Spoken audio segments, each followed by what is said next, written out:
Здравей, аз съм Найдин. Щастлива съм да те приветствам в моята менторска програма. И щом си тук, програмата вече започна. Така, първо ще те помоля да попълниш една опознавателна анкета с някои основни въпроси. Ако се чудиш какви са тези снимки, един от въпросите е да се самоопределиш колко процента телесни мазнини имаш.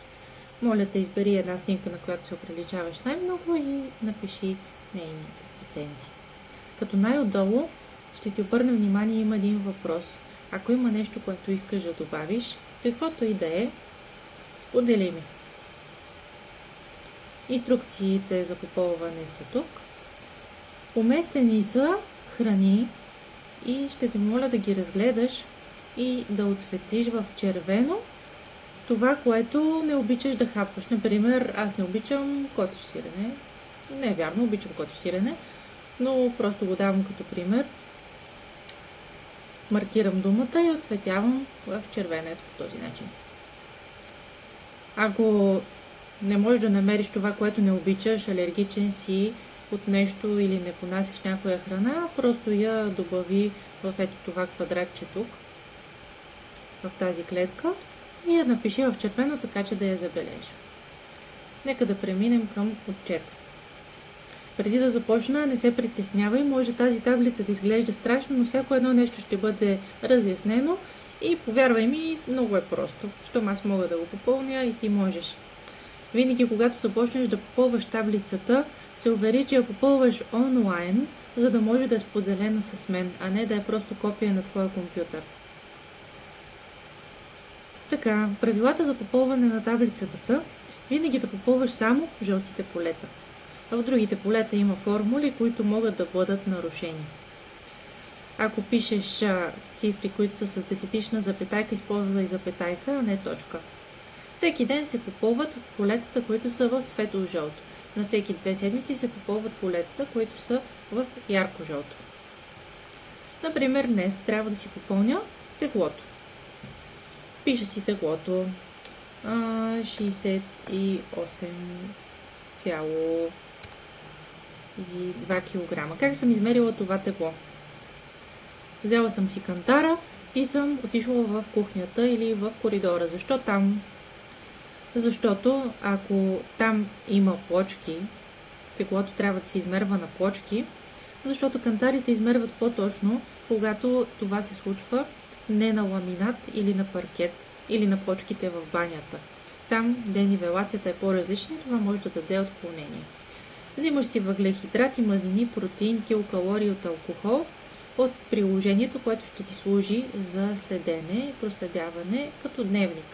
Ще преместим линка ето тук, на това приложение My Diary. Крачки. Как да следиш крачките си? Много е просто. С телефона, ако искаш, може с него, обаче трябва да го носиш през цялото време в себе си, за да бъде точно.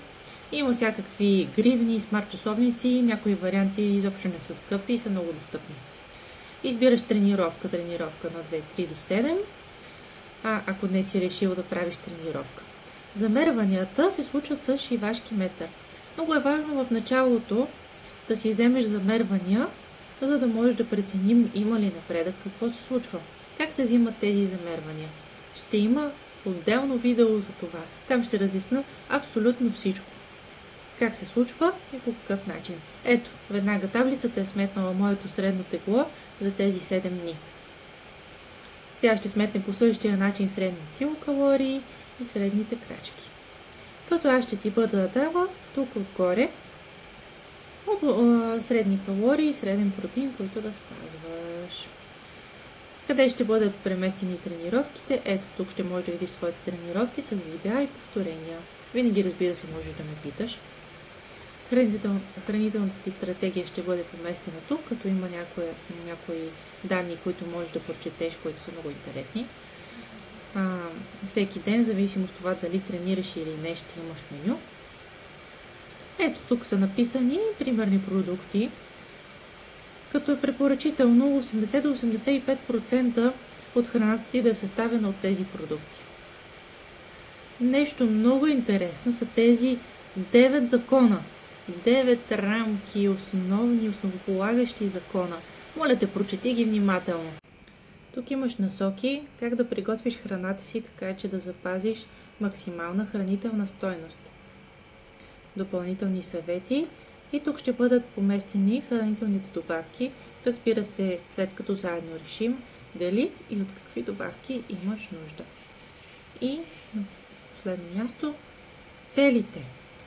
След като определим цели, това е метод за следене на прогреса.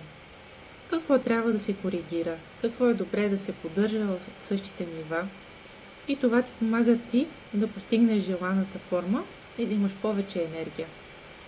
Много ти благодаря, че изгледа до край видеото и се надявам да е било полезно. Винаги можеш да се връщаш обратно към него, ако нещо не ти е ясно или разбира се да ме питаш. Чао за сега!